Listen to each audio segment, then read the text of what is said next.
Hello and welcome to the Practical Creative Podcast, where I talk to people about the how and why of creativity. I want to know about their materials, their processes, what it is that motivates or inspires them to keep creating. And I'm also interested in exploring the practicalities of being a creative person. And in this series of the podcast, I'm exploring the business of creativity, the skills and mindsets creatives use to share, promote, and sell their work. I'm Jeremiah Craigie, and in this episode I'll be talking with Jo Downes. Jo is the UK's premier fused glass artist and designer. Her private commissions appear on cruise ships, in some of the most prestigious hotels, and in private homes around the world. And in this conversation, we talk about some of the key principles that helped move her from being a solo maker with a kiln in her bedroom to running a business with 8 galleries and over 40 employees, all focused on making and selling her work.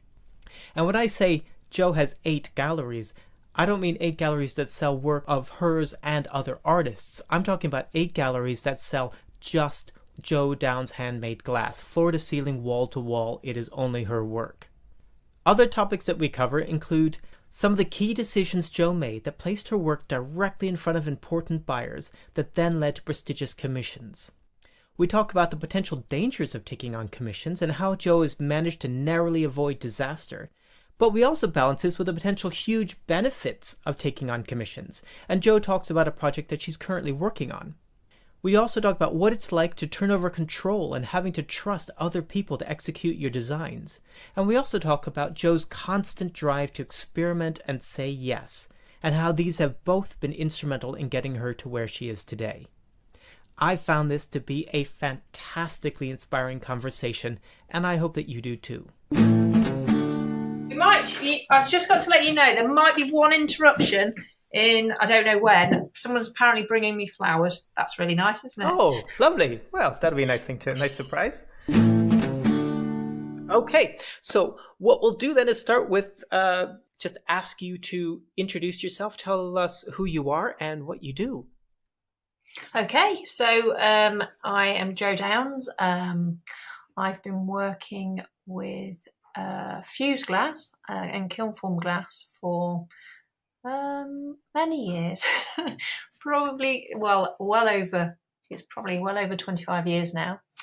I started out doing a degree in glass and ceramics with every intention of doing ceramics, and then came across fused glass, which was very, very undeveloped as a process at the time, and just knew that was what I wanted to do for the rest of my life. I think I took a piece of glass out of a kiln, which was just kind of like a blob, and went, wow, this is amazing. I've never seen anything like this kind of process before. And from there, I just pursued it with no real intention apart from just wanting to do it. I had no sort of great idea that I wanted to set up in business. I actually wanted to be a teacher. And then I just continued, and now I have a business that has 8 galleries, and I do huge commissions all the time, and I employ over 40 people. Quite a few are glass fusers, so I've got some artists working for me, but there's a kind of whole team that keep the business going in every area, which wasn't what the plan was. So so that's where I'm at, and I'm still very much involved as a designer maker. So I'm here every day, and I do some fantastic projects, and I'm absolutely happy because I'm using the skill that I've sort of developed over years, and it's still my biggest passion. So yeah, fantastic. That's me. Well, we can't ask for more than that, to find something that you are passionate about, and then this far down the road still be passionate about it. That's really exciting. So I've got loads of questions based on that. The first one is, can you give us an introduction to fused glass? What is that, and how is that different from, say, glass blowing or cold work glass or lamp work? Okay, so To create fused glass, one of the first thing you're going to need is a kiln. So it's effectively, I start out the best way to probably describe it is if you imagine doing a composition like a stained glass window. So what the pieces are all cut out by hand using a glass cutter. The difference would be instead of using lead to put the composition together, you'd actually have a backing piece of glass which you put the cut pieces onto, and then you would put that into the kiln, and then so that's all the raw material of sheet glass cut up, and then you put that into the kiln, and then you melt it together. So those pieces are melted together. So the difference being what you're doing is creating one piece of glass, and you can add texture, you can add layers, you can do different things. So it becomes a different thing, but basically that's how it is. So you're using raw sheet glass, whereas if you were doing glass blowing, you are actually manipulating molten glass. So it's kind of the other way around, really. I start with cold glass and then heat it up to the point that it doesn't get molten, but it softens and it starts to melt into itself. And depending on the temperature you use, you can create very different effects. And then you can kind of take it further with fusing. You can then sort of slump and bend it into different shapes. So there are quite a few different things that you can do. Generally, it's a flat process. So, for example, recently someone approached me and said, "Can you make me some teacups?" And I had to say, well, funnily enough, as I normally do, I go, well, I can give it a go. There's a certain process you can use, but in actual fact, it's so long-winded, this process, and you create so much waste, and it takes so long that the teacup that you would be making for them would cost them an absolute fortune. And they wanted a set of about 50. So, oh wow. Said, yeah, I can do you one, but in actual fact, there isn't a way of kind of producing them on batch with this process. So it lends itself very much to sort of flat glass, and it's generally, there's lots of ways you can use it. You can make anything from a panel that goes into a window to wall-mounted art to smaller pieces, and then sort of you can really, really explore other ways of using it, which is kind of what my life's work has been, actually. So yeah, it's fascinating in that what you put into the kiln every day you come in, the next day it's so exciting to come in because things change and they do what they do, and there's a lot of things that you can't control, which is partly why I love it. Yeah, absolutely. Great. And you said that you're now running a business, but that wasn't the plan. What did you think you would be doing? I definitely thought my original plan when I was 16 was I was doing ceramics. My teacher was Mr. Clay. Oh, fantastic. Ceramics. And he kind of really pushed me. But, he said, "You're really talented. You really should go somewhere with this." And at that point, desperately at 16, going, my goodness, what am I going to do? Having a bit of a panic, and realizing that actually it was something I did love doing, creating. As soon as I was creating, I was in this space that I was happy, and I really sort of loved it. I loved working with my hands and working with clay. So I had it in my mind then that actually what I would do is go and do a degree in ceramics and become a teacher. So afterwards, that was it.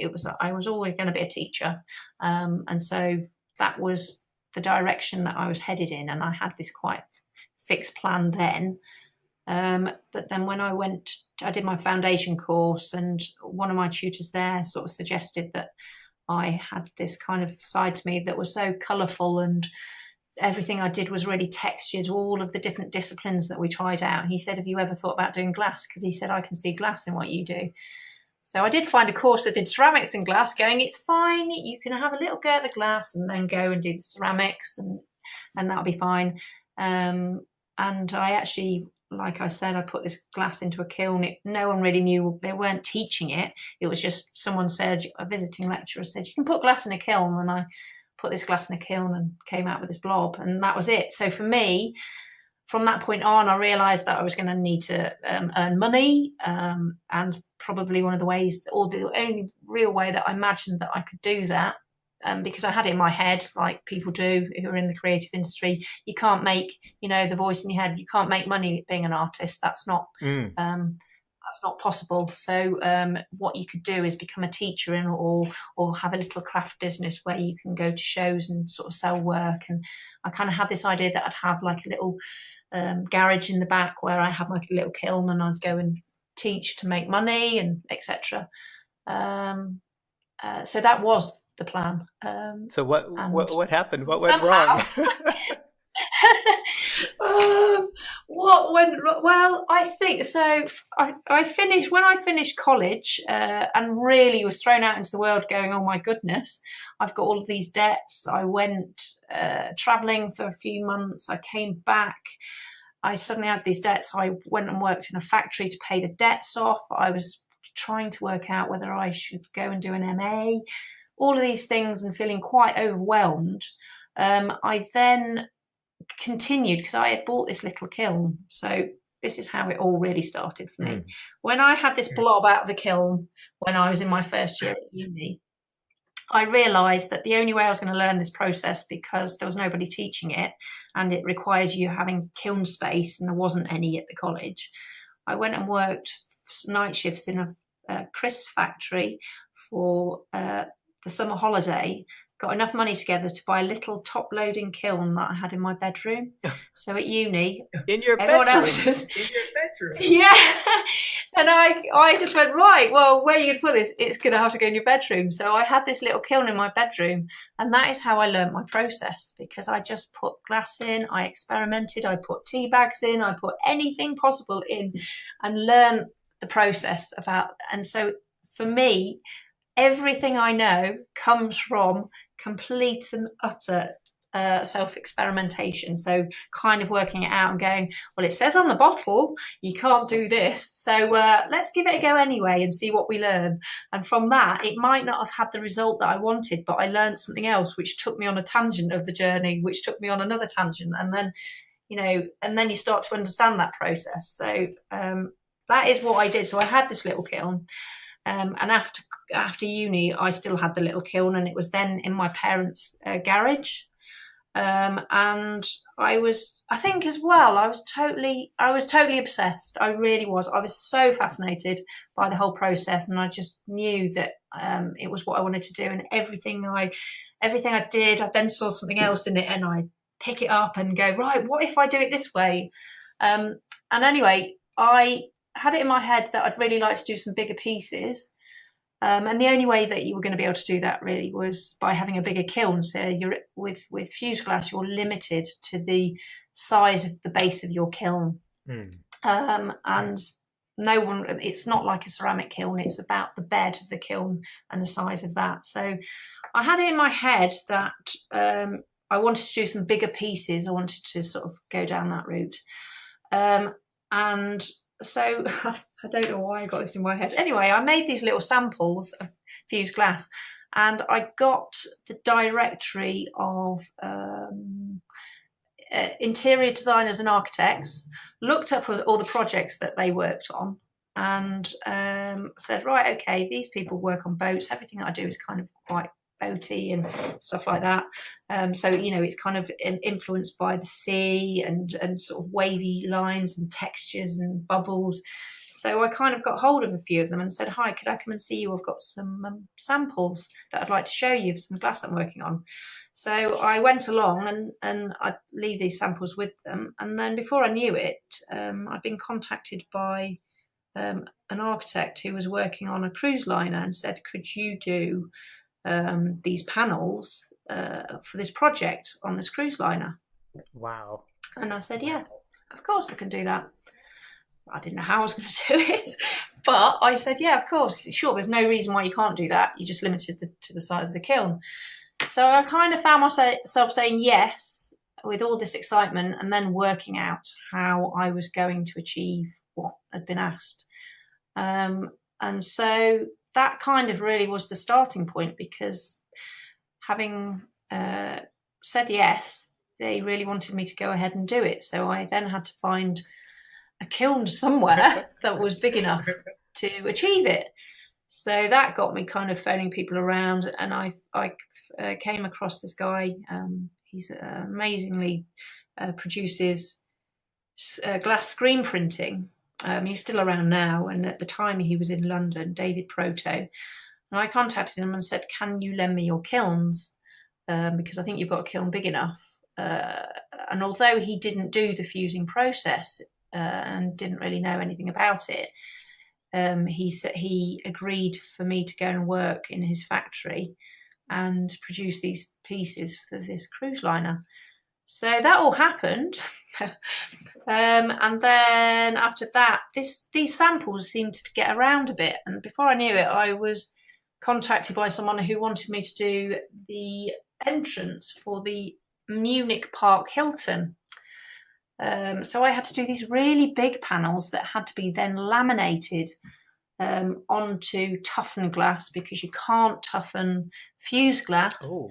It's not possible. So I then said yes to that, and then I had to work out how on earth I was going to get these huge panels laminated and then drilled with all the fixings and put them into this hotel, and how I was going to get them there, and etc. So I kind of just kept saying yes to things, really. And as a result of that, I was then finding myself doing these jobs. In the meantime, I moved to Germany to go to the art academy there in Stuttgart, and they did have a kiln big enough to do various projects. And I was a guest student there for a year, and while I was over there, I kind of continued and then started doing little craft fairs. So originally, I was doing really quite big pieces. And then I would spend I'd get a job like the Munich Park Hilton, and it would come through 6 months later. So there I was going, I've got to pay for I've got to pay my way, I've got to pay for this and that, I've got to pay for the glass. How am I going to do this? And I was actually over there teaching English as a foreign language to pay to do the thing that I loved. And I would sort of have to wait 6 months before a job came through, because there were these bigger jobs. And I thought, well, why don't I develop some smaller giftware pieces? And then I can make those while waiting for these jobs to come through, and I can actually continue doing what I wanted to do. So I kind of just went, how am I going to do that then? And I said, I'll go to a trade fair. I'll go to a trade fair for the giftware industry.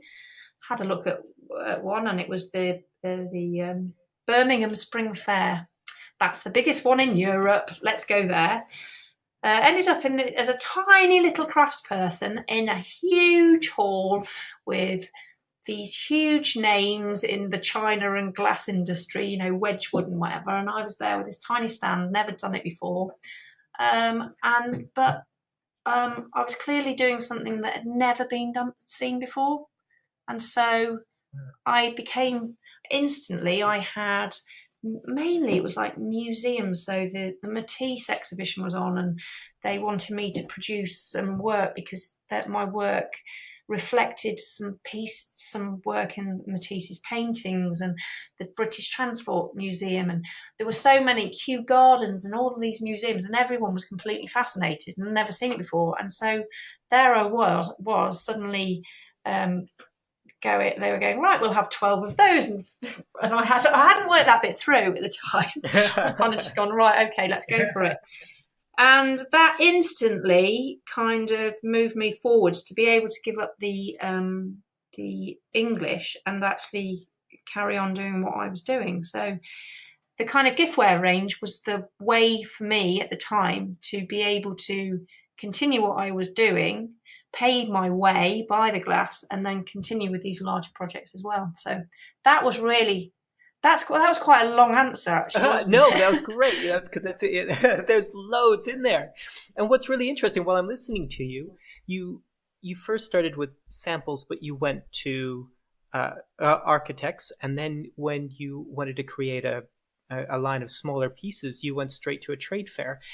Whereas the normal path that we're taught as artists is you go to a gallery, and usually a small local gallery, you make a few sales, you get a bit of a reputation, then you go to a larger gallery and you slowly build up your profile. Whereas you completely sidestep that entire process that we're normally taught. And I'm curious to know, is that something like, was that a conscious choice? What led you to go straight to architects and designers, or what led you to go straight to the largest trade fair for gifts in all of Europe, whereas most of us play small and go to the local things first and slowly build up? Was it just what happened to be in front of you, or did you seek them out? I'm just curious to know how you ended up going this way when it's so counterintuitive. Not counterintuitive, but it makes total sense, but it's counter to what we're normally taught, and what most people around us are doing. I think because I knew that what my vision was, I think that with the architects and interior designers, I knew that my vision was to create larger work. And I think by going to galleries and pursuing it that way, I was going to be limited to the kind of size where I had this kind of bigger idea of what I wanted to do. Certainly in my mind it was kind of like big panels, suddenly the limitation to the process being the size of your kiln. But then I imagined, can you imagine, rather than a stained glass window, which you've got all which is the traditional form where you've got the lead lines and you've got the painting, here is a process that lends itself to something completely and utterly out there, with all of the textures and everything that you can achieve in that. And it's absolutely stunning, and no one's ever seen it before. And I wanted to bring that to the world. I thought, actually, can you imagine? Because to me, even in these smaller pieces that I was making, I was so fascinated by all of the textures and the detail that you could achieve, and I'd never seen it before. So I kind of thought the best possible place for this to be would be, instead of doing a stained glass window, having a fused glass window. And so that's really where I wanted to take it. So having thought that, I thought, well, the people who are doing those projects are the architects and interior designers, so why not? So and just by doing that, and making those phone calls, and those phone calls were really hard, to actually phone someone and go, hi, I am somebody who's never done this actually before, but I'm just phoning you up saying that I've got this wonderful product. And thankfully at the time, and I don't know if it would be the same now, they had sort of libraries, so they always took information and wanted to meet people who were doing new things, and it worked out that this sample got landed on the desk of someone who was trying to work out what they were going to do with these panels and these cruise liners, and I presented myself at that particular time, where they went, well, what is this? Never seen anything like it. This is amazing. We can imagine this. And they kind of shared that vision in this tiny sample, and we all went with it, really. But so I guess hopefully that answers the question of why I didn't go down that other route, because I think I wasn't at that point looking to kind of do the smaller pieces, sort of gallery type pieces, I think. So yeah. Okay. And then, like you said, with the giftware, I'd had some experience of doing little craft fairs, and sort of, so yeah, I mean, I didn't go ahead.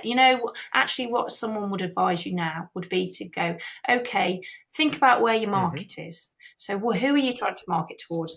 Go and visit some shows, find out which hall you need to be in, find out, ask people who are doing things in a similar, etc.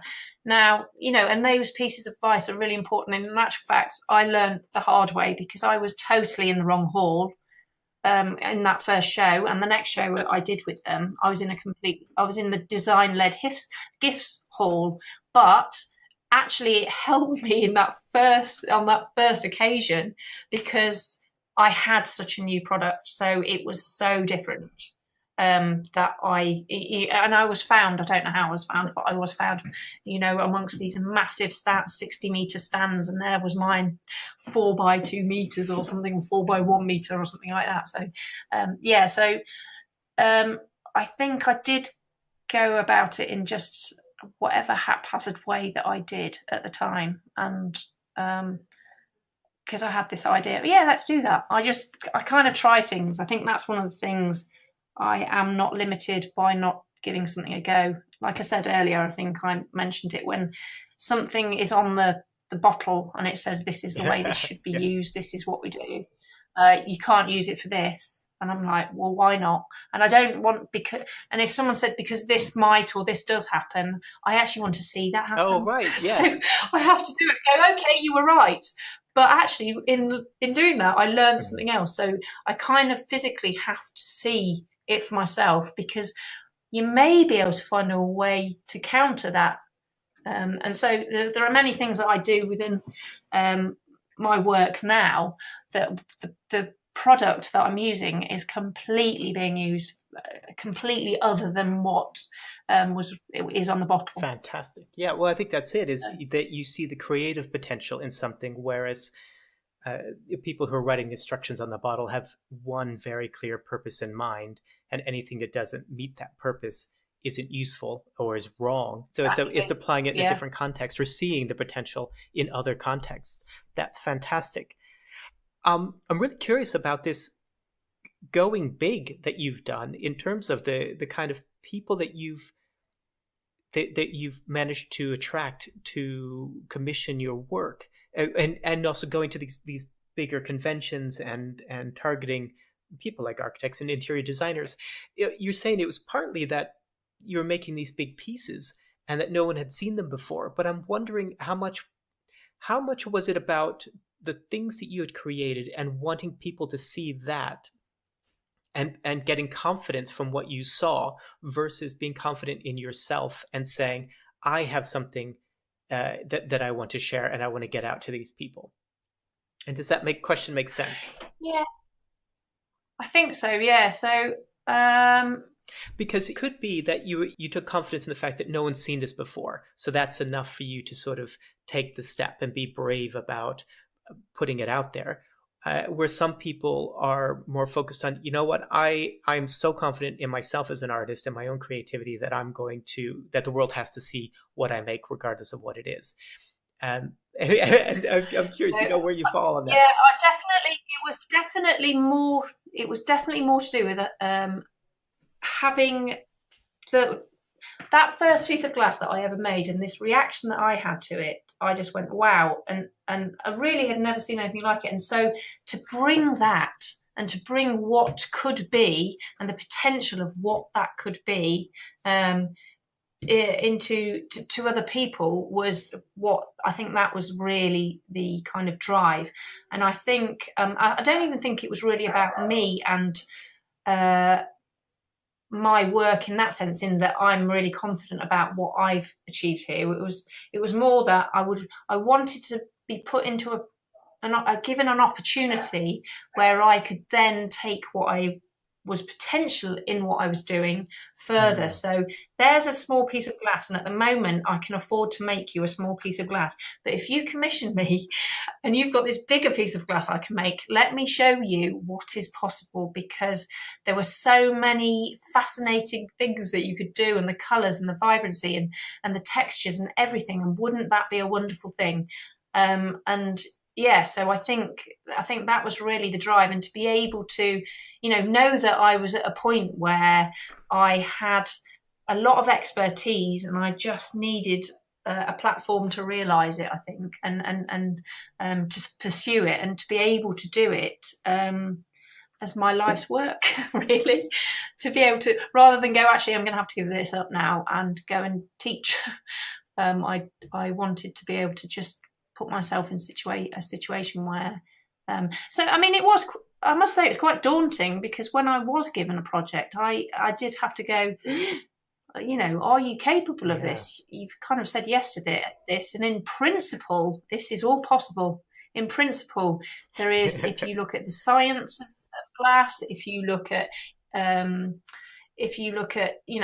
all of those things, in reality, there are so many hurdles that you have to overcome. And I definitely learnt those, definitely learnt those. And I've learnt many along the way. And that learning curve continues to be a learning curve. Things change, and things you're doing 1 minute it's working, and then because you're working with a material that acts in a certain way generally, but there are some variables that you really can't control. Yeah. So fantastic. That's great, because that leads me to another question, which is, you're talking about selling people on, well, that's probably the wrong word. You're inspiring potential buyers or commissioners. That's my dog. I'll say that one more time. So you're meeting with people, and you're inspiring them with the potential of this material, of what would happen if we went bigger. But you, even at that point, don't really know what's going to happen when you do that, or how you're going to achieve that. And it sounds like you've kind of taken that real exploratory, experimental approach from the very beginning, like you say, putting tea bags into the kiln when it's in your bedroom. So how do you manage the fear and the excitement of, say, you've gotten a commission to create something really large that you've never done before, or using a technique that you've never done before, and then go back into the studio and actually do that without the fear of failure paralyzing you? So I think I must, at that point of, although I've said yes to it, ultimately I'm in my head saying, what I must have known to a certain extent the limitation of the sizes. I mean, if we talk about the size of what I was trying to achieve at the time, so the limitation being the size of the bed of the kiln that you're working with, the size of the paper that you have to lay on to make sure that it's all perfectly smooth on the other side, the size of the base glass sheet effectively that is your palette, all of those. So what I took on was within all of those limitations. So although I never actually fused a piece of glass the size that I was talking of, I knew that there wasn't a reason you couldn't do it. So you knew technically it was possible. In theory. In theory. In theory. So, and also, when I actually came to it, I think you have to overcome that fear and said, you've committed to this, let's go for it. And then the kind of, there you are, cutting this huge piece of glass out, this huge sheet with these huge waves.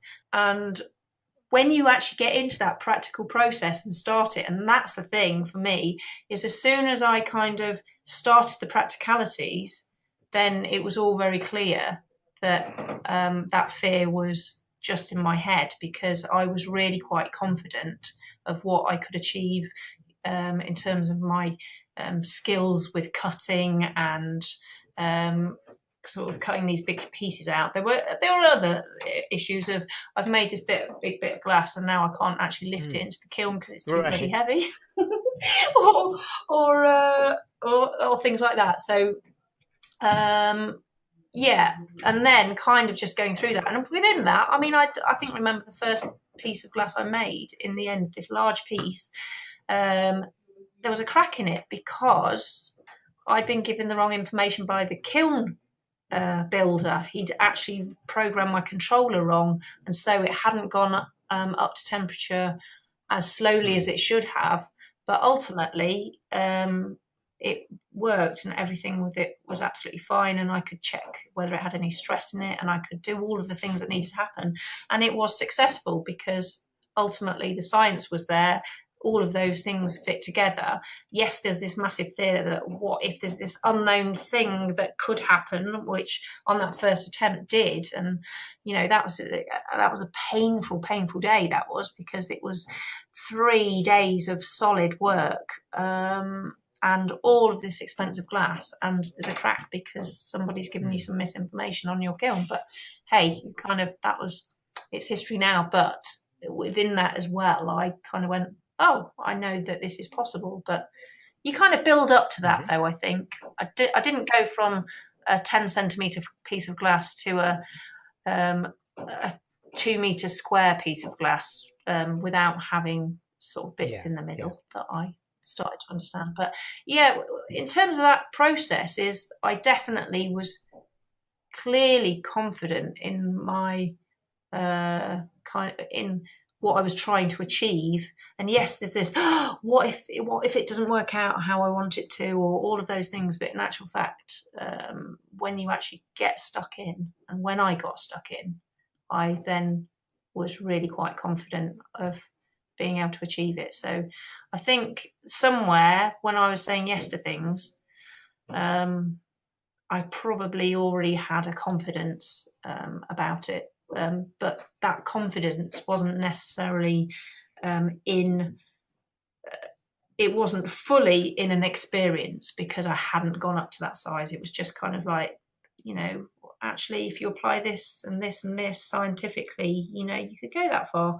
And so, yeah, there was kind of an element of that kind of whole side of the artistic side, the creative side, but there's a science to this as well. And you're not pushing the boundaries of that science.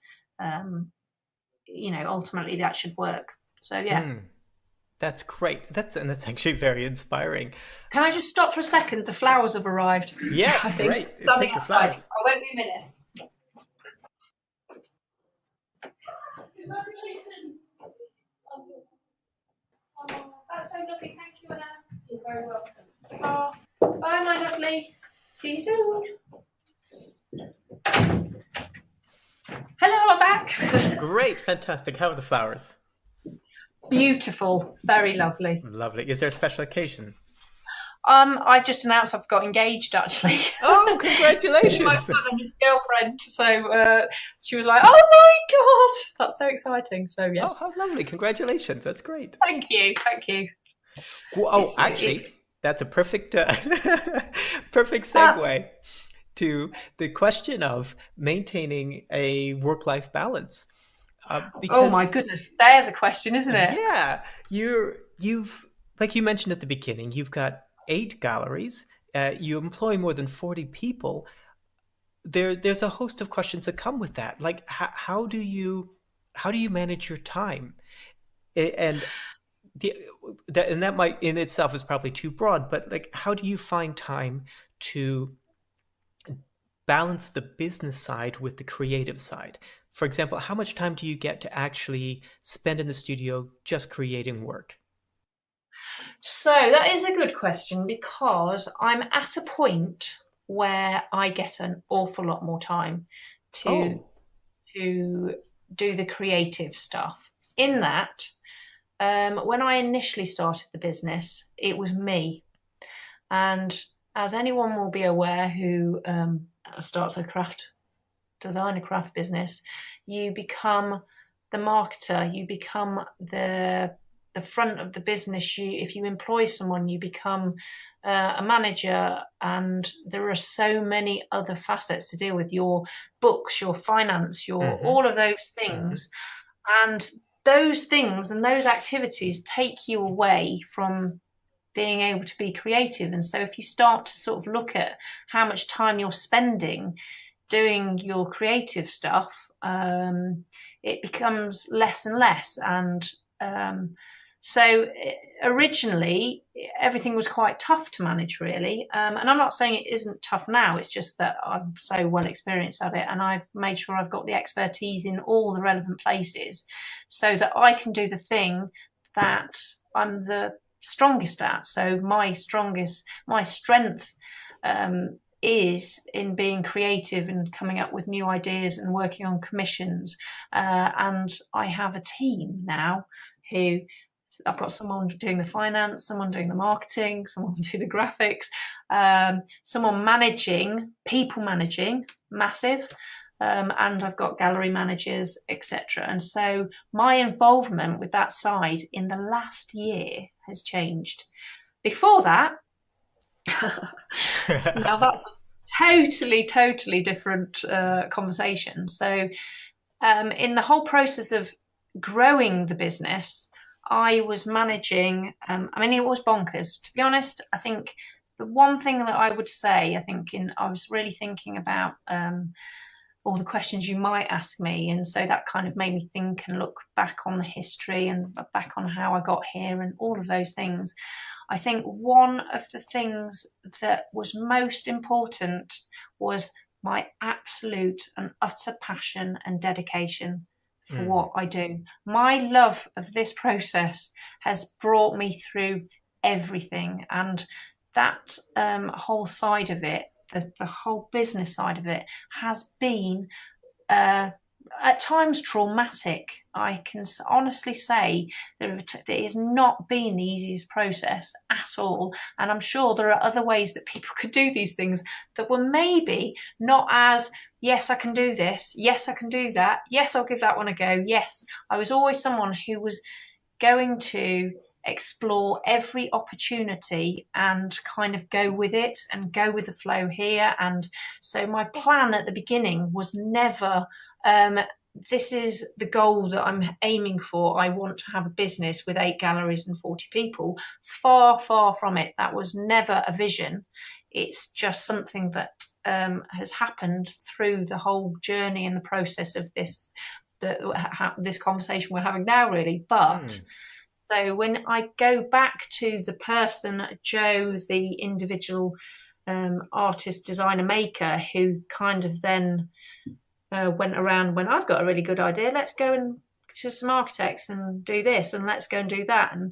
And I had to sort of start kind of really pulling on all of my transferable skills and really, not just doing the creative side, but actually kind of looking at all the other sides. So I have got, through experience. So as I talked about before, I turn up at this show with, rocking with this 4 by 1 meter stand in this massive hall and go, what do you need? You needed the literature for it. You needed this. You kind of, and learn through doing. And like we talked about before, I've learned through doing, but not only on the creative side, but on the business side. So I know an awful lot about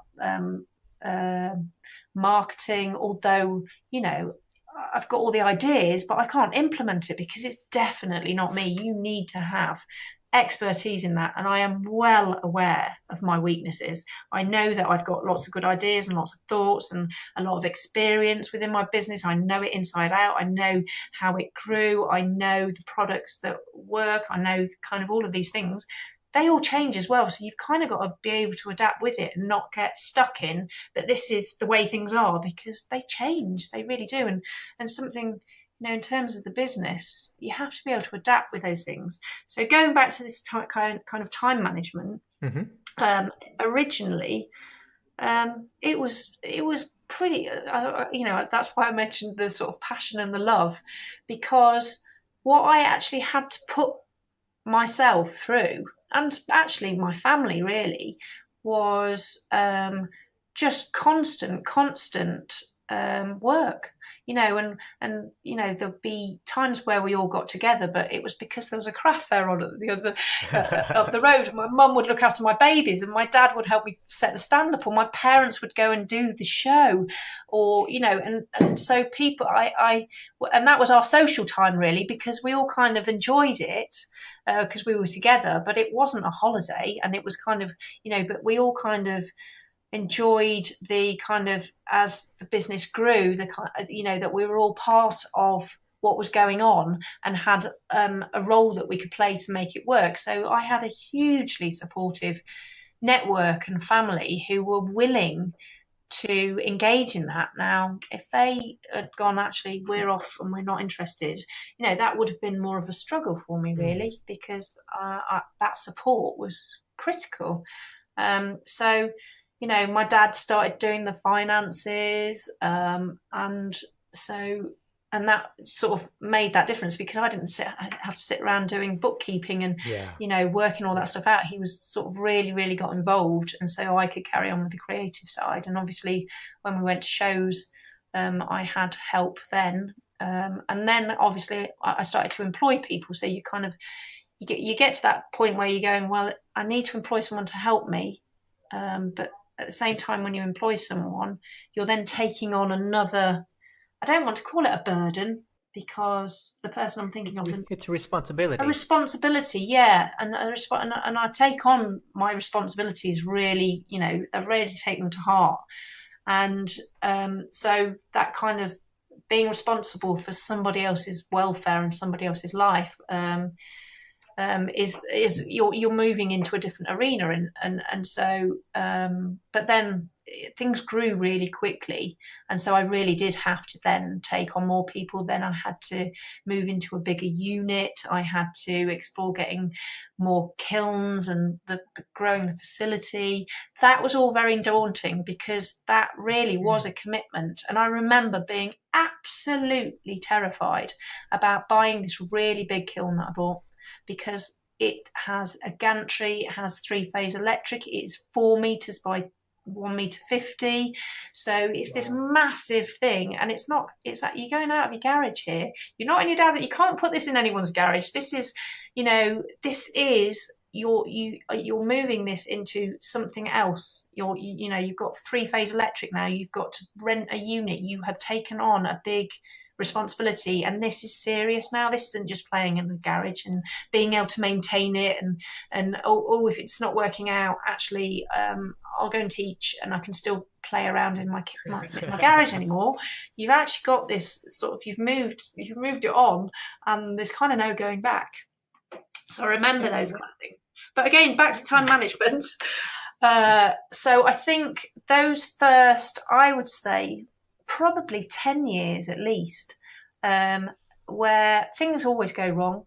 So people say, why do things always happen to me? No, if you take something on and you're committed to doing something and you're growing something, you're making, when you take on a business and you decide that's what you're doing, you are deciding a certain path in your life. And it means when the shutter door doesn't go down and you've got to wait for someone for 4 hours to come and fix it because you cannot shut your building, or you've put the wrong temperature in a kiln and the next day everything is absolutely ruined and you've spent 3 days making it and it's worth about £4,000. All of those things, you have to be able to pick yourself up and get on with it, and whenever. So it's kind of like it was a constant, and certainly for those first 10 years it was mind-boggling. I do not know, when I look back, I have no idea how I got through that. I have no idea, because I didn't get holidays. If I was on holiday, if we're sort of at Christmas, I was sort of working out the next thing that I needed to do, but it was just so full on. I can only describe it as bonkers if I look at it. Kind of, but it was exciting, I guess, as well, because it was just. It sounds like it was just. I just remember not being able to kind of think. Just kind of, I was there, just doing and like juggling this ball and that, and then this would come up, and you're just like, okay, yeah, we can deal with this, and managing it in that way. And I think a saving grace was that my workshop was half an hour away from my home, so. That meant that I couldn't, at 11 o'clock at night, go in and do some work. I was away from work, and that was probably a good decision at that time. But yeah, so that time management back then was really, really hard, and there were so many hard times, because I was the business. I was everything about it. I was doing all of it. And then obviously you then kind of take on other people, and then you train them, and over time you can then go, well, actually they can do that part and I can get on with the thing that I'm doing.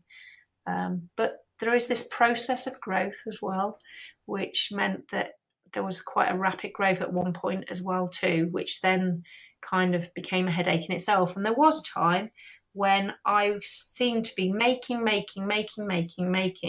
all of the giftware that we do, and not being able to focus or concentrate on any commissions, or actually go out there and say, hey, I'm here and I do commissions. It became almost overrun by a success in giftware at one point. Mm-hmm. And I did eventually manage to readdress that balance. but it was a long process. It was a long process. And now... And why was it important because to readdress that balance? Because I was not doing what I wanted to do. My original idea of why I got into it, of doing these larger pieces and exploring the possibilities and just doing new and interesting things, I wasn't doing anymore because I was too busy trying to make 2,000 coasters that had to be out for an order, because if we didn't get them out, we weren't going to get paid, and if we didn't get paid, we weren't going to be able to pay wages, etc. So that was the kind of downside of the success in the end, because success became huge in the giftware, which was fantastic, but it did mean that we were making a hell of a lot of pieces, and they were all the same. It was like, how am I going to produce 1,000 coasters when I've got to have 2,000 pieces of glass that are 10 by 10 centimeters? And so that wasn't inspiring, in the sense that, after you've made 2,000 coasters and you've gone home and you've gone, oh my God, I've done it, I've managed to get that order out. Oh, tomorrow there's another 3,000 of this or something, where it was kind of like, it was kind of near the Christmas rush, and you'd be making hotcakes and packing them up and sending them to galleries. They were absolutely desperate because they said, we've sold out, and we need some more. And so there you are, responding to all of this crazy demand, and actually going, I haven't made a large piece of glass because actually people just think I make coasters now because I've got no time to do anything else. So that's an interesting part of the whole process, really, I'd say. Production, it becomes a production line, then it's no longer as creative. The creative act is the first one, but then the rest then isn't as rewarding. So what was there a point where you had to make a decision that you were going to hire people and become essentially a business as opposed to being a solo practitioner? Yes. And what was that point, and how did you make that decision to go, okay, you know what, to do this, I need to hire more people and make it bigger? It was probably I'd moved back from Germany, and I had kind of gone to a couple of these trade fairs for the giftware side, and I was also sort of doing commission work as well, and it became very clear that there was not enough time in the day. It was running around. I was running around, so I was kind of cutting metals at night by hand. So I'd come home, having finished the day at work, and put the babies to bed, and then was working till 11 o'clock, 12 o'clock, cutting out the work to go in the kiln for the next day. And so it was like, actually, you need to employ someone now. You need to get somebody in. So I didn't even advertise, through word of mouth, through someone locally.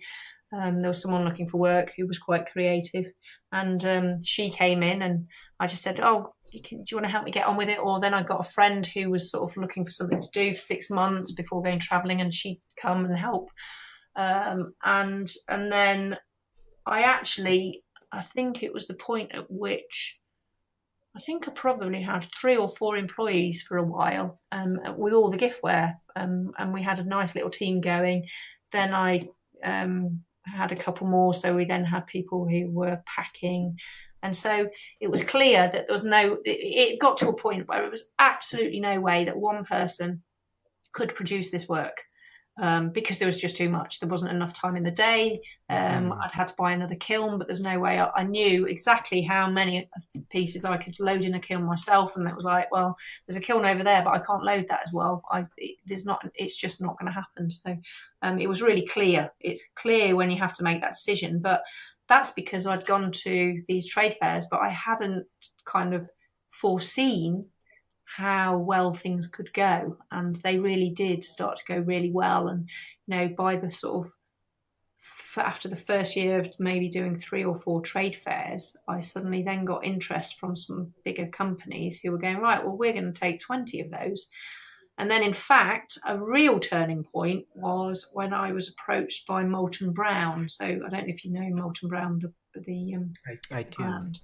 They approached me and asked me to design an exclusive limited edition something that would hold their hand wash and their hand lotions. So their hand wash and their hand lotion was their bread and butter. It was, that's how she described it. She said, this is the thing we sell, but we'd like something that will sit on the side of the sink and will hold the hand wash and the hand lotion.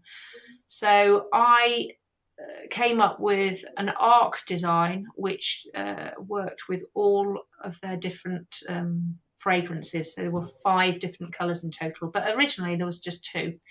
And they originally went, right, we're just going to order 200 because it's going to be quite an expensive piece and we're going to put it into our key store in London and see how we get on. And it instantly sold out. So, and they couldn't believe it. They were like, this is really quite expensive. And they said, and you know what? People are coming in going, that's Jo Downs. And I've got one of her mirrors and that looks good with my mirror. So they then gave me permission to use their name because they wanted the kind of collaboration of the brand. And this piece went from, I made this first 200, then they decided to do it as a core item. And we ended up eventually making 3,000 to 4,000 of them a month. That was when within a year. Now that meant it needed holes drilling. There was so much work involved. We had to pack it. There were 4 different firings. We were making 200 at a time, putting them in the kiln, cutting the stripe, everything that was involved. I needed 6 people just to make that item. Now, because it was a trade item and it was being sold to Molton Brown, we really screwed down on price. So it sounds marvellous, and it was marvellous. It gave us security to know that what we were doing we were going to get paid at the end of the month. I could pay wages, etc. I had to buy new kilns. I had to move a unit. I had to get a new drill. I had to invest a lot. And what became really clear, so I employed 6 people to do this one thing. It became really clear that in time it was taking over 60% of the business. So 60% of the business was making Molton Brown arcs. And I said to myself, that's dangerous. That is really dangerous because it has not got longevity. This product has got a short time lifespan, really, and eventually it's not going to be around anymore because I can see what's going on. This is a massive company, and sure enough, before I knew it, they'd taken the design and had something made in metal. So the arc design and made it out of metal. Then they made a glass one, and they were selling that one for a quarter of the price of this beautiful handmade piece. So I watched this happen and I said, you know what? I've set up this facility and now I have these 6 people, and I'm also not concentrating because all of our time is taken up doing these Molton Brown arcs. No creativity. We're not marketing. We're not pursuing anything else because we were running around like idiots trying to make this. And it's crazy, crazy, crazy. We know we're getting paid at the end of the month. We get paid, it pays all the bills. And if you get complacent on this one, they're going to pull the rug. And when they pull the rug, there you are in a really, really tricky situation because you're not marketing or focusing on the real business and what you're really doing. And thankfully, I realised that before it was too late. And I actually started to make sure I pursued, kind of at the trade fairs, we were so busy, we didn't introduce any new lines. So we didn't have any new things one year. We weren't doing anything to do with trying to get any more commissions, no longer going and seeing people.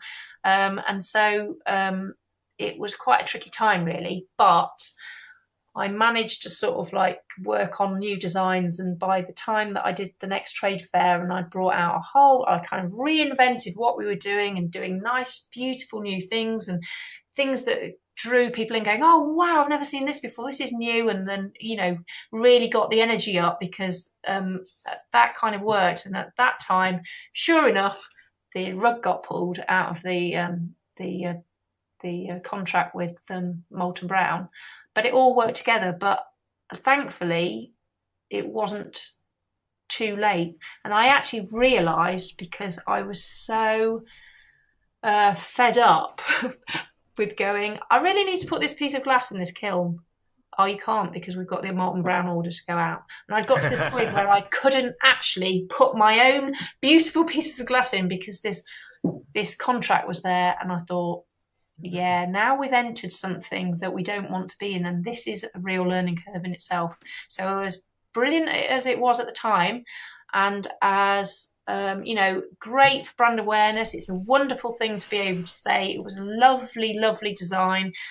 We sold so many of them, so there are so many people around the world with a Joe Downs Molten Brown Arc, which is wonderful, and they are lovely, and I'm really proud of that. Thankfully, I realised, and I'd be reluctant to enter into something like that again on that level. Maybe I could now, because of the facility that we have. We're probably more in a situation that we'd be able to deal with it easily. Having a general manager and production manager who could organise all of that, and actually the kiln capacity to deal with those things, although it may mean that you'd have to introduce another shift or whatever. There is the facility and the capacity set up a lot better now than it was 10 years ago. So, but yeah, that was an interesting time. That was definitely, and it was a massive learning curve. It sounds like it's been a massive learning curve from day one for you. Yeah, it has. Yeah, definitely. So you've ended up hiring quite a lot of people and created a big team. I'm curious to know what it's like when you've been the person who's done it all from day one. You've done all the marketing, the books, the design, just the whole package, which is what most people do, particularly in the craft sector, is that we have all the skills. Is it hard then to give over some of that control to other people, even if it is the stuff that you're not good at, say the marketing or the, I don't know, working on social media or whatever it is? Do you find it hard to give that up? Oh my goodness, definitely.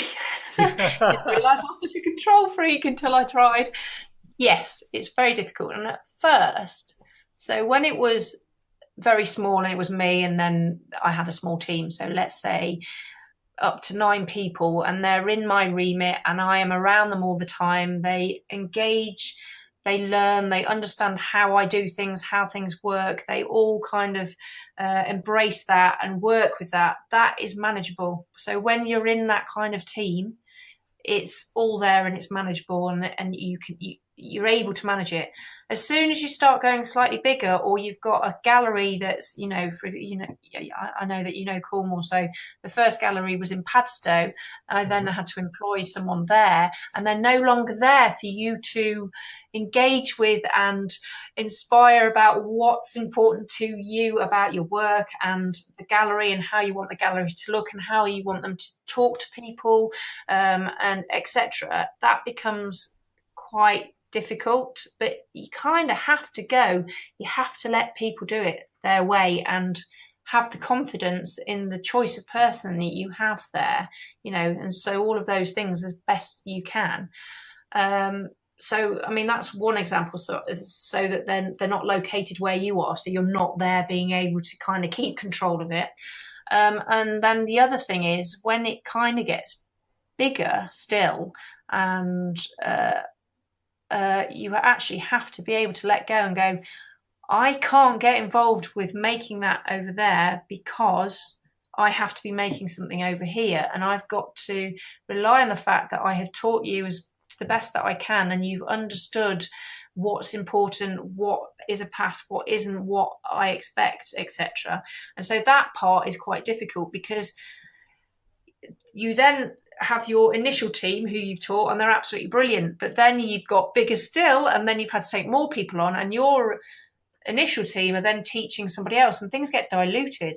Yeah. And so there are things where I've kind of gone, yeah, I'm confident it's all being done, and then I've gone, oh my goodness, what is that?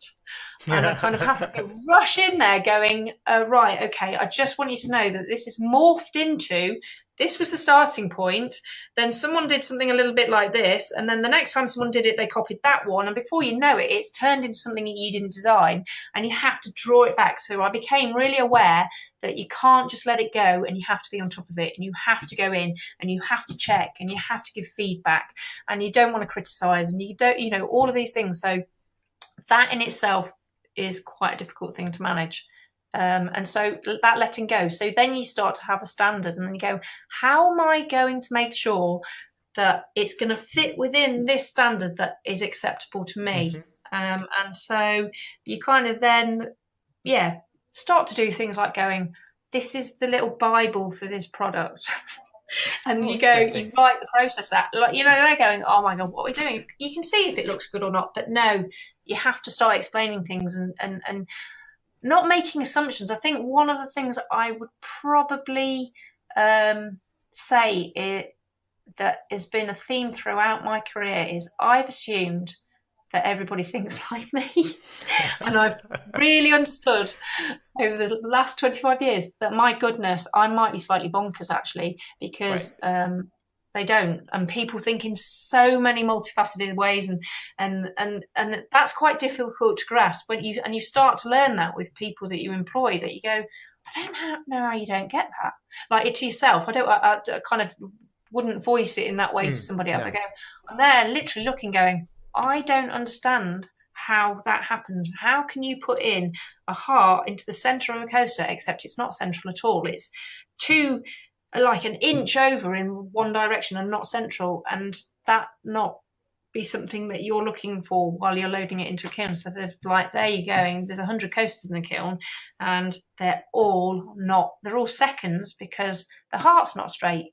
They're going, how can you get that bit wrong? And it turns out it might be someone's eyes are slightly, but for me, I'm so OCD on things that, I've assumed that everyone can see it. And so I have to really, really kind of, and what you start to understand is people have got to make mistakes in order for you to go, can you not see this? Can I not teach you that? But for me, originally, it's an instant for me. So I go, I know that looks right, that looks straight, that is, and so I've assumed that is a normal skill. And for some people it is, but there are a lot of people it's not, and they can't see it, and they don't quite understand. And so those kind of things, that giving up of control I've been perplexed and intrigued because I've had to learn something about myself, because when you employ people like that, you really do have to. You've got so many different people, and their skills are different, and the way they operate in the world, and that's quite interesting actually. Mm-hmm. And I've really, really learned along the way. I've just gone, hang on a minute. How can I communicate in order that they understand it in the way that they need to understand it? And that is a learning curve in itself. Another learning curve when you take on people, yeah. So in terms of the control, again, I've now got to a point where I have left that to somebody in somebody's capable hands. And most of the time, so with the finance, with the HR, with the marketing, I don't hear about what's going on, but then I will hear things, and I kind of go, okay, I personally wouldn't have dealt with that in that way, but that's fine. It's been dealt with. There's a solution been found. It may have been different to what I'd have done in that position, but I'm not in that position. I don't want to be in that position. I don't want to people manage, and therefore I've left it to somebody else, and they need to get on with it in their way, as long as there's integrity, as long as that they're being that they're not being awful to somebody. They're doing it in a correct and thoughtful, and we respect each other. They're doing it in the right manner, in a manner that that is thoughtful, and you're looking out for everybody, and you're not just having a go because you're being a control freak over here or whatever that is. As long as that bit is being done professionally, then I have to be able to say, okay, then you've dealt with it. Might not, and I do get various things that I go, okay, let's just feed back. Actually, if it had been me, I probably would have thought about it in this way, and it's just feedback for another time if that actually happened. But you can't otherwise, otherwise I'd go crazy, because I go, no, I don't want it handled like this, and this, you can't. It's just not possible. And I've had to really, really learn to let go and actually go, what is this achieving for you? What it is allowing me to do what I set out to do. And that is to make glass, the glass that I love on a daily basis.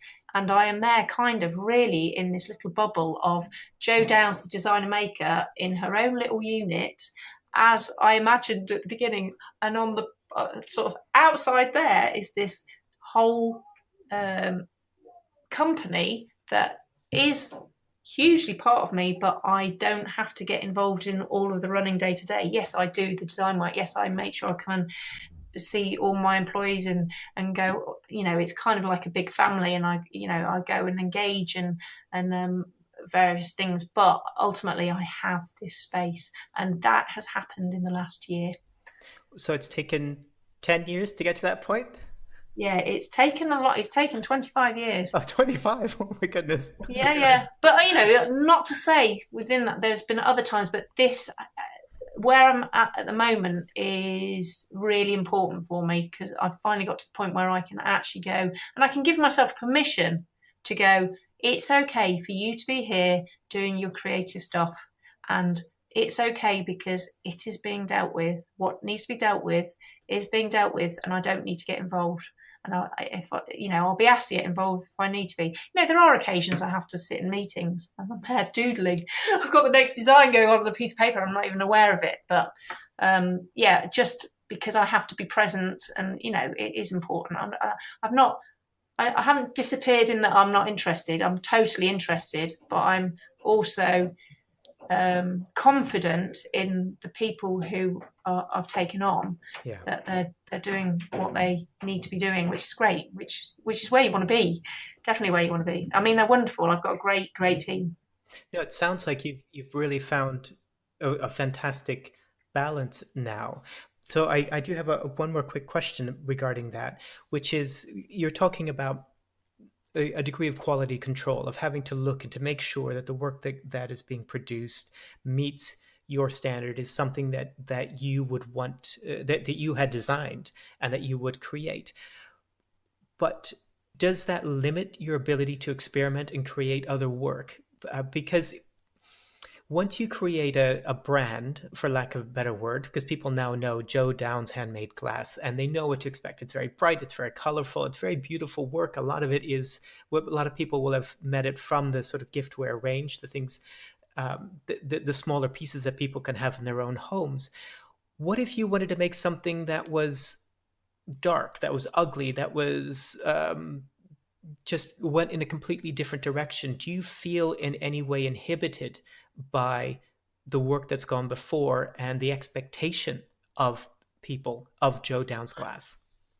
That is an interesting one, actually. So I'm actually working on a project at the moment where I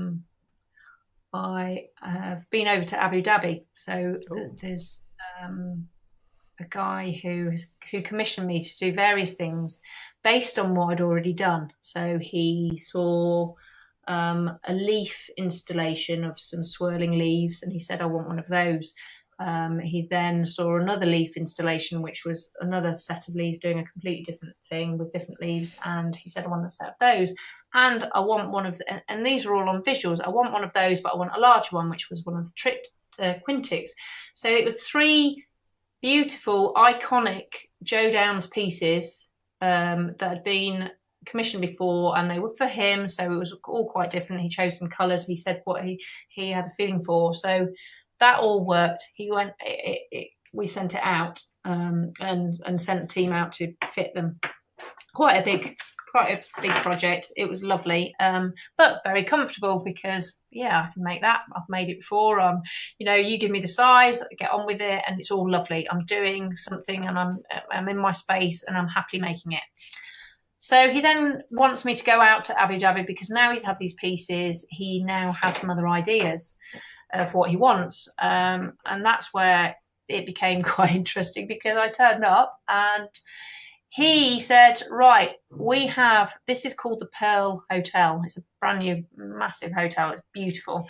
And we're in a different environment there, aren't we? I'm there going, wow, everything is very much more decadent. Mm-hmm. It's very different from what I do. So everything about the interior, etc. And he said, this is the Pearl Hotel. We have a massive heritage with pearls and oysters. And he said, and I want pearls and oysters, and I want you to create pearls and oysters. I have an idea of what I want, and it kind of in my head, and he was sort of trying to explain, he said, I want these in my water feature, and he said, I can envisage pearls and oysters. And I said, well, actual oysters. I mean, are you asking me to make a 3-dimensional oyster? Yes, I am. So I'm there going, okay. The first thing I'm thinking is, oh God, where do I start with this? This process. Oh my goodness, how am I going to do this? So, but again, I've kind of gone away and saw it as a challenge, and then actually there were 5 more areas in this hotel that he's asked me to look at, and which is exciting. I'm completely excited about the whole thing, but I'm also there going, this is quite daunting because this is just moving away from anything that I'm doing at the moment. It's moving out of the comfort zone. And actually, so originally I was like, how am I going to do it? Feeling under pressure, feeling a bit stressed because he's got this expectation. I've got no idea, I don't really know what's going on in his head, etc. So I went out there having, kind of worked, up at night going, how am I going to make that look like an oyster?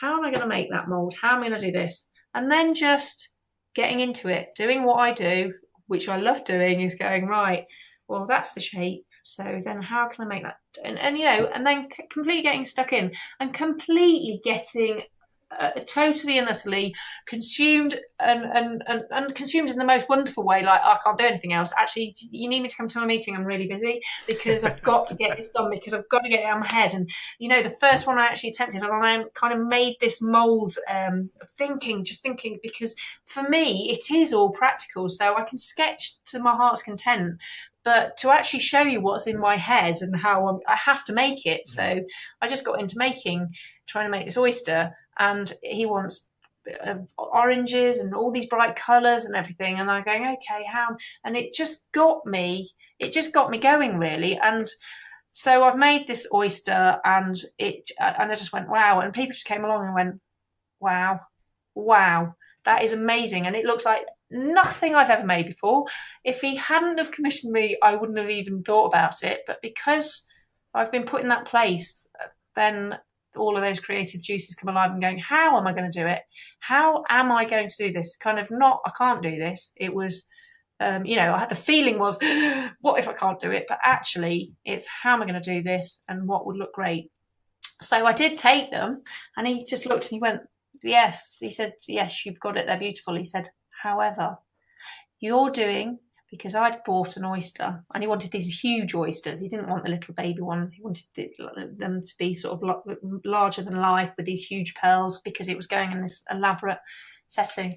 And he said, but your oysters are the inferior European oysters. He said, our oysters are a different shape to those ones. And he said, if you can get our shape, which was just a technicality, it was just changing the shape of the mould that I'd done, he said, and cutting the glass differently. He said, if you can do that, yes, this is amazing. And so I think probably that doesn't answer the dark and if it's someone asked me to do dark doom and gloom piece, but I think it does answer if you're doing something that isn't what you normally do. And I think that process just has brought me to a whole another level of excited the whole creativity, the kind of the practicality of how I was going to achieve it, and I've got these wonderful results that I'm truly just go, oh, I absolutely love that. I'm really fascinated by how it's come out and all of these things. I've learned something from it, but then the next one, ooh, what if I do this? And so that brings you in terms of creativity, that just sort of opens this gate of, well, what else could that be? What else could that mean? How far can I take this? Where am I going to go with this? Because this, and I think from the first time you make a prototype to actually where you get to a point where you start to create and really, really get into it, things start to move and you make even more beautiful things. So that is exciting. And I think, that it always leads to something, whatever project anyone ever gives me. And whether or not I kind of go, oh, it feels inspiring, or I'm not sure about that, I always kind of go, well, how are we going to make this beautiful then? Because sometimes I do get projects where I go, that sounds a bit dull. But then you go, then I have to say, how am I going to make this beautiful? How are we going to make that? So, but all the projects I've ever been given have always led to something else, which have then led to something else, and that's my true love of it. Really is, yeah. That's brilliant, because one of the and thank you. That's that's fantastic and exciting as an answer, because through the course of this series of interviews of this particular season of the podcast, I've been challenging myself as much as anyone else with this idea that art and business don't mix, and that they are actually harmful, or that thinking of yourself as a business can damage your creativity, or stifle your creativity, or compromise your creativity. But it's really exciting to think about it from the point of view of actually creating more opportunities. So like you say, if you hadn't had this commission, you wouldn't have gone down this line and you wouldn't have come up with these other ideas. And that by having the business, and it's given you the opportunity to continue to explore, continue to develop your craft, your work, continue to express your creativity, but it's given it new input, which has taken you to places that you may not have gone. I'm assuming that you may not have ended up in these places had you just been following your own curiosity, that these external constraints actually lead to new insights, new innovations. And I think that's really inspiring to think that actually, if you choose to go down the business route, it can actually be a positive contribution to your creative practice. It doesn't have to be a negative one. Which leads me then to, I only have 3 more questions for you. The last real question is, if you had to do it again, if you went back to having I love this image of your kiln in your bedroom, which anyone listening, I don't recommend. It's really not a good idea. But clearly you survived. But if you were back at that position of being a solo maker, would you want to do this again? Would you want to go down becoming a business as opposed to keeping yourself as a solo practitioner?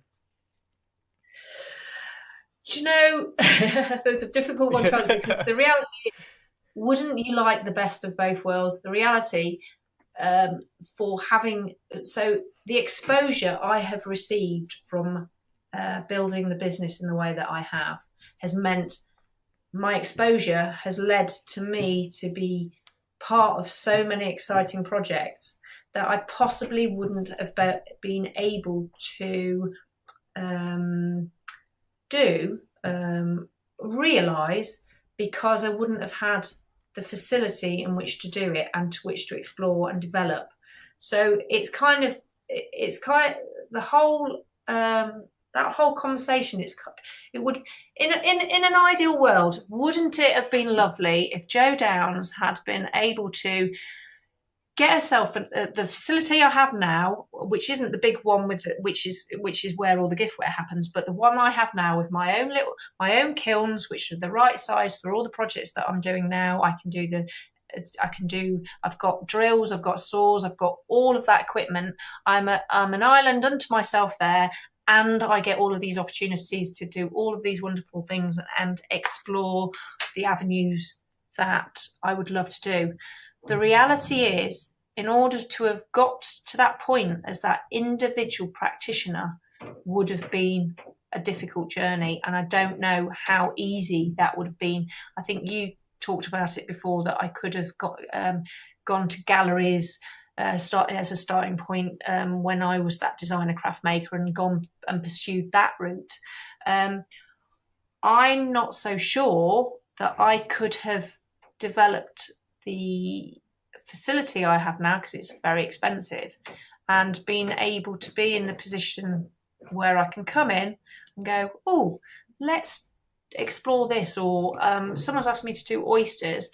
Now, that whole development side is costly, really, because in order to do these oysters, I'm kind of I've got to buy the glass and the facility and all of those. I've got to pay for the electric, and it's kind of that's kind of given that that's all part of the business that I have. But if I was that practitioner on my own, that would possibly be more tricky. So I think in an ideal world, wouldn't it have been nice if I'd had a rich father who could have set me up with the facility I wanted, all of that, and then I would have been able to get and done the marketing so I could, do this beautiful piece of glass somewhere, and then it go into a magazine and everyone go, oh, I want one. But the reality was that I grew it from nothing. I grew it from, if you need something, you're going to go, if you need that kiln, you've got to be able to work it out and do it from a maths point of view. You've got to kind of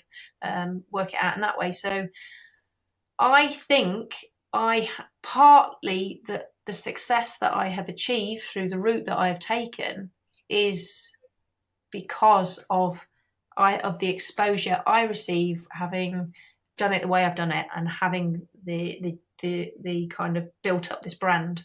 Although, as some people might say, they don't even realise some of the things that I do, because they go into a gallery and go, oh, isn't this lovely? There's these beautiful coasters and this beautiful jewellery, and oh, I want one of those in jewellery edition. Isn't it lovely? But actually, some people don't see the other side, and actually haven't seen some of the huge things that I've done and the things that I actually do individually. So I'd love to have been able to do it without having to have the stress and all of that of the business side, the business that I have created. That, so if you look back at it, wouldn't it have been lovely if it could have just been me all the way, and maybe had a couple of people that I work with? But so kind of, if I was doing it all again, I can't say that I'd do it differently. There are things that I would love that didn't happen along the way, without a doubt. And,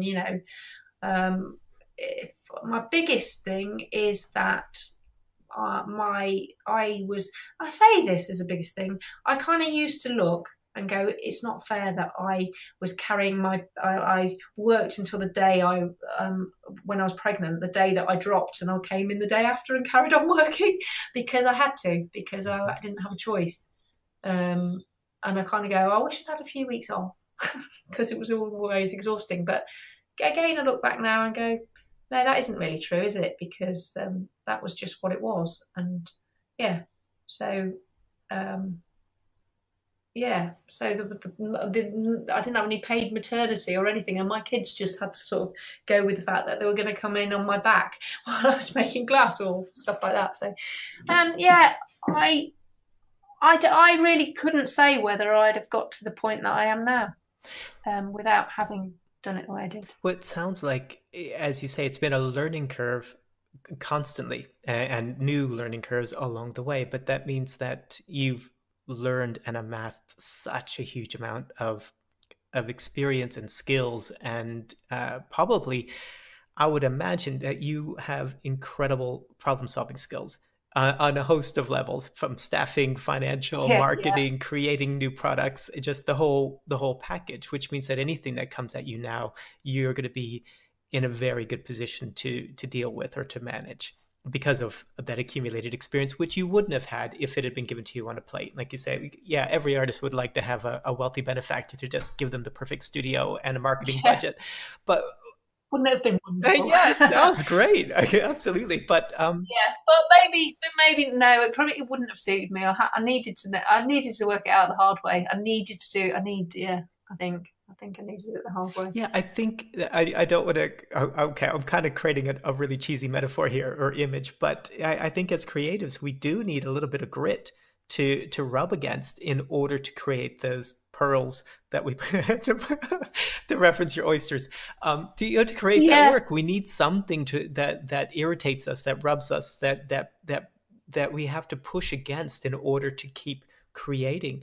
It becomes a stimuli or a prompt, something that makes us reassess. Is this really what I want to do? Yes, it is. Okay, I'm going to keep going. And as you say, you're still passionate about what you do, and I'm sure that's what's kept you going throughout this whole incredibly long process and journey to get you to the point where you are now. And I think that's really exciting and yeah, really yeah, inspiring. So, yeah. Joe, this has been absolutely fantastic, and I've learned so much in this conversation. So, I really want to thank you for taking the time to speak with me and sharing all of this, because this is it's just really exciting and fascinating, and it's great to hear the reality behind what's gotten you to where you are now. Before we go, do you have a challenge that you could set for listeners?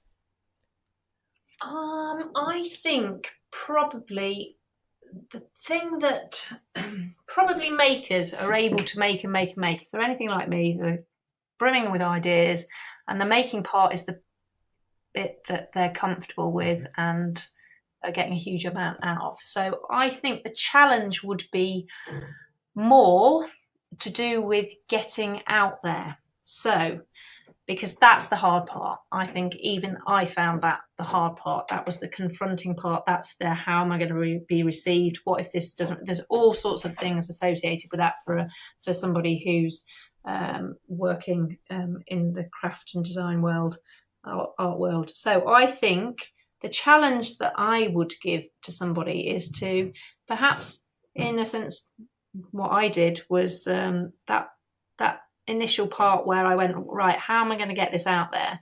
So, as you were saying, maybe look at the places that they'd like their work to be. So, sort of a little bit of research Mm-hmm. on where you sit in the market, what you'd like to be doing, and maybe approaching not just somebody, doing a little bit of research and going, okay, I'm going to go and get the whatever it is I need to gather, whether it's my work, photographs, images, and looking for those opportunities to sell, because without doing that, you can't move forwards with it, because you can have all the ideas and you know what you need to do, but it's the getting out there that matters, and just confronting that discomfort and going and making a phone call, or just going in to see somebody, whether that be in a gallery, whether that be sort of as I did, phoning architects and going, hi, I've got this really interesting work that I'd like to show you, and having those conversations. So the part about getting out there, whatever that, and so that's my challenge. If you've been thinking about phoning a gallery, if you've been thinking about going out there, but you've just got to, I can't find the time, stop doing what you're doing and concentrate on that. So, do I need to clarify that more in terms of does it No, be, that's fine. That's very clear. Yeah, take action. yeah, Make some time to go and do so that more people can see your work. yeah, definitely. I think that's one of the hardest parts for any of us, the Mm. getting over that hurdle. And you've just got to go and do it. And it's exciting because you learn things. No matter what the response is, you learn something, because what you will find is people, if there is a gallery, someone who's running a gallery, they're really interested in what you're doing. If you're interested in what you're doing, they'll be so interested. And whether or not it's suitable, they can have the conversation that will move you in whatever direction that needs to be. Whatever, if they say your work's Mm, too mm. commercial or not commercial enough, or whatever that is, it will lead to something. But you need to be in the conversation and speaking to the people out there who are in that arena, because you're in your studio and you're making. So just go for that. Fantastic. Yes, get that external feedback, that information, so then you can take that back into what you're doing and recalibrate if that's the response you're looking for or not. But at least you're sharing it with somebody and getting some sort of response. Yeah. That's brilliant. Joe, this is Wonderful. Where can people find you online if they want to have a look at some of your work, if they want to get in touch with you, if they just want to see what you're doing now? So I have got a website which has got a huge amount of commercial work on it, which is the giftware, which is joedowns.com, www.joedowns.com. That also has, you can go on to from there, Pinterest, Facebook, Instagram, Twitter, all of those kind of social media references are there. And if you go to the Pinterest, there are more photographs and images available of sort of some of the bigger pieces that I've done. Hopefully that will be inspiring so you can understand a bit more about what I'm about, really. Fantastic. That sounds great. I'll definitely have to check out the Pinterest. I've been to your website, but I missed that. So I'm going to check that out myself. Jo, thank you so much. This has been a fantastic conversation. It's been loads of wonderful insights in here for all of us to be thinking about and taking forward in our own practices. So thank you so much for making the time, because I know you've got a very busy schedule, including an engagement. So congratulations once again. Thank you. Oh, it's been an absolute pleasure. Been a pleasure.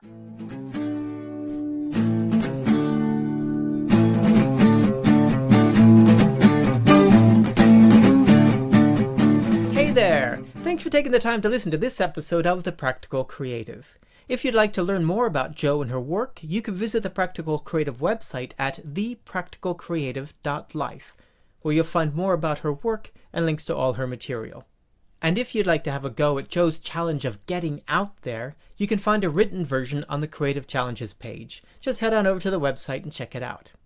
Also, be sure to check out the resources page, where I've compiled links to all the materials and services referenced by my guests, including books that they've written on creativity and business, online courses, Facebook groups, and some of my top recommendations for learning more about selling and sharing your work.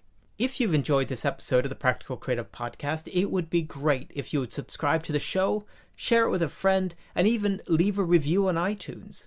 I'd also love to hear what you found to be exciting, inspiring, or even challenging about these conversations. You can contact me via the website at thepracticalcreative.life. Until next time.